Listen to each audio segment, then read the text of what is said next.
Praise the lord.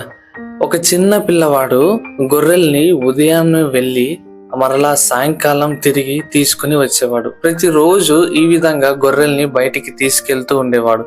కానీ ఒకానొక రోజు ఎలాగైతే తీసుకెళ్తున్నాడో అదే విధంగా తీసుకెళ్తూ ఒక గొర్రె పిల్ల కోసము సింహము, ఎలుగుబంటి రెండు ఆ గొర్రె పిల్లని మీద పడడానికి, దాన్ని చీల్చుకొని తినడానికి సిద్ధపడి దాని దగ్గరికి రాగా గొర్రె పిల్లని తన ప్రాణం అడ్డుపెట్టి దావీదు కాపాడినాడు.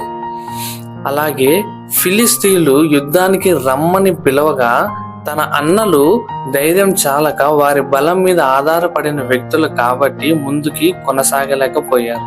కానీ దావీదు ఆ విధమైన వ్యక్తి కాదు. తన బలము మీద ఆధారపడిన వాడు కాదు, తన యొక్క శక్తి మీద ఆధారపడిన వాడు కాదు. తను దేవుని మీద ఆధారపడి దేవుని బలాన్ని పొందుకున్న వ్యక్తి. అందుకోసమే సింహముతో, ఎలుగుబంటితో, ఎంతో పొడవైన గొలియాతుతో కూడా యుద్ధం చేయడం జరిగింది. వీటన్నిటిలో దావీదే గెలిచాడు. ఎందుకంటే తను దేవుని మీద ఆధారపడిన వ్యక్తి కాబట్టి. అందుకే ఇప్పుడు వరకు నువ్వు ఎంతైతే ప్రయాసపడినావు, ఎంతైతే నువ్వు కృంగిపోయి ఉన్నావు, ఎంతైతే నువ్వు ఇంకా నిరాశలో, నిస్పృహలో వెళ్ళిపోయావో, ఇప్పుడు వరకు నీ బలం మీద ఆధారపడింది ఇక చాలు. దేవుని బలం మీద నువ్వు ఆధారపడు. నీవు ప్రారంభించిన పని దేవుడు ఖచ్చితంగా ముగిస్తాడు. ఆయన బలము ఇచ్చి ముగిస్తాడు. ఏ విషయంలో నీవైతే ప్రయాసపడుతున్నావో ఖచ్చితంగా ఆయన బలం ఇచ్చి ఆ పనిని సఫలపరుస్తాడు. నీవు దేవుని మీద ఆధారపడు, మనుషుల మీద కాదు.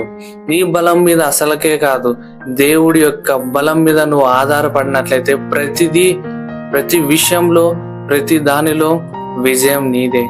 అందుకోసం దేవుని మీద నువ్వు ఆనుకో, దేవుని మీద నువ్వు నమ్మకం ఉంచు, దేవుని బలం మీద నీవు ఆధారపడు.